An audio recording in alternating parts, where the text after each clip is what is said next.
Good morning.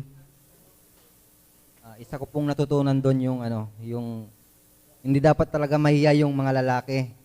So, nakita ko lahat ng kalalakihan doon talagang kung mahataw yung mga babae sa mga pagsayaw sa mas mahataw yung lalaki doon. Ayan. Then sabi yung natutunan ko doon isa yung tatlong klase yung Christian. Ah, believer, tapos ano ba yan? Yung believer, follower, then ito yung isa. Beli- believer, follower, then sorry, hindi ko na maalala yung pangatlo. Ano yung pastor? Yung pangatlo, pastor. Disciple. Oo.